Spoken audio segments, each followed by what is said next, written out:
ମାୟା ମୋହରୁ କିପରି ମୁକ୍ତି ହେବା ଆସନ୍ତୁ ଏ ବିଷୟରେ ଏକ ସୁନ୍ଦର କାହାଣୀ ଆମ ଚ୍ୟାନେଲ ମାଧ୍ୟମରେ ଜାଣିବା। ଆଜ୍ଞା, ଏକଦା ଏକ ରାଜା ନିଜ ରାଜସଭାରେ ପଣ୍ଡିତମାନଙ୍କୁ ପଚାରିଲେ, ଏ ସଂସାରରୁ ମାୟା ମୋହରୁ କିପରି ମୁକ୍ତି ହେବ ସେ ଉପାୟ ମୋତେ ବତାନ୍ତୁ। କେହି ଜଣେ ବି ପଣ୍ଡିତ ଏହାର ଉପାୟ କହିପାରିଲେ ନାହିଁ। ରାଜା ପ୍ରଚଣ୍ଡ ଭାବରେ ପଣ୍ଡିତମାନଙ୍କ ଉପରେ ରାଗିଯାଇ ସମସ୍ତଙ୍କୁ 1 ଦିନର ମାତ୍ର ସମୟ ଦେଲେ ଓ କହିଲେ, ଏହି 1 ଦିନ ପରେ ଯଦି ତୁମେମାନେ କହିପାରିବ ନାହିଁ ତେବେ ସମସ୍ତଙ୍କର ମୁଣ୍ଡ କାଟ ହେବ।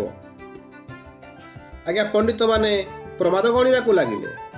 ଆଜ୍ଞା, ବିଷଣ୍ଣ ବଦନ ନେଇ ଘରକୁ ଫେରିଥିବା ଏକ ପଣ୍ଡିତଙ୍କୁ ତାଙ୍କ 10 ବର୍ଷର ବାଳିକା ରତ୍ନ ପଚାରିଲା, ବାପା, ଆଜି ତୁମ ମୁହଁ ବିଷଣ୍ଣ କାହିଁକି ଜଣାପଡ଼ୁଛି? ପଣ୍ଡିତ ନିଜ କନ୍ୟାକୁ ରାଜାଙ୍କର ଦରବାରରେ ଘଟିଥିବା ସମସ୍ତ କଥା କହିଲେ। ଆଜ୍ଞା, ପଣ୍ଡିତଙ୍କ କନ୍ୟା ସବୁ ଶୁଣିବା ପରେ କହିଲା, ବାପା, ଏହାର ଉତ୍ତର ମୁଁ ରାଜାଙ୍କ ସମ୍ମୁଖରେ ଦେବି। ପରଦିନ ପଣ୍ଡିତ କନ୍ୟାକୁ ଧରି ଆଜ୍ଞା ରାଜ ଦରବାରକୁ ଗଲେ। ଝିଅ ଦରବାରକୁ ଯାଇ ଭୟ ଓ ବିକଳରେ ଏକ ଖମ୍ବକୁ ଧରି ଆଜ୍ଞା କାନ୍ଦିବାକୁ ଲାଗିଲା ଓ କହିଲା, ଶୀଘ୍ର ମୋତେ ଏଠାରୁ ମୁକୁଳାଅ।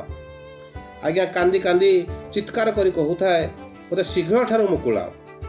ରାଜା ବିରକ୍ତ ହୋଇ ସେ ଝିଅକୁ କହିଲେ, ନିଜ ଖମ୍ବକୁ ଜାବୁଡ଼ି ଧରିଛୁ, ପୁଣି ମୁକୁଳାଇବା ପାଇଁ କାନ୍ଦି କାନ୍ଦି କହୁଛୁ? ଝିଅ କହିଲା, ମଣିମା, ଆପଣ ଧନ ସମ୍ପଦ, କ୍ଷମତା, ସ୍ତ୍ରୀ, ପୁଅ, କନ୍ୟା, ଜ୍ଞାତି ପରିଜନ, ଲୋଭ, ମୋହ, ମାୟା, ଗର୍ବ, ଅହଙ୍କାର ପ୍ରଭୃତିରୁ ଆସକ୍ତି ତିଳେ ମାତ୍ର ତ୍ୟାଗ କରିପାରୁନାହାନ୍ତି, ଅଥଚ ମୋ ବାପାକୁ ପଚାରୁଅଛନ୍ତି ମୋହମାୟାରୁ କିପରି ମୁକ୍ତି ହେବେ? ରାଜା ନିଜ ଭୁଲ ବୁଝିପାରିଲେ। ପଣ୍ଡିତ ତାର କନ୍ୟାକୁ ପ୍ରଚୁର ଧନରତ୍ନ ଦେଇ ବିଦା କରିବା ପୂର୍ବରୁ କହିଲେ ଯେ ଏ କନ୍ୟା ରତ୍ନଟି ଯେବେ ବିବାହଯୋଗ୍ୟ ହେବ ମୋ ପୁତ୍ର ସହିତ ଏହାର ବିଭାଘର କରାଇବି। ଆଜ୍ଞା, ଯଦି ଭିଡ଼ିଓଟି ଆପଣଙ୍କୁ ଭଲ ଲାଗିଲା ତେବେ ଲାଇକ୍ କରି ସେୟାର କରିବାକୁ ଭୁଲନ୍ତୁ ନାହିଁ।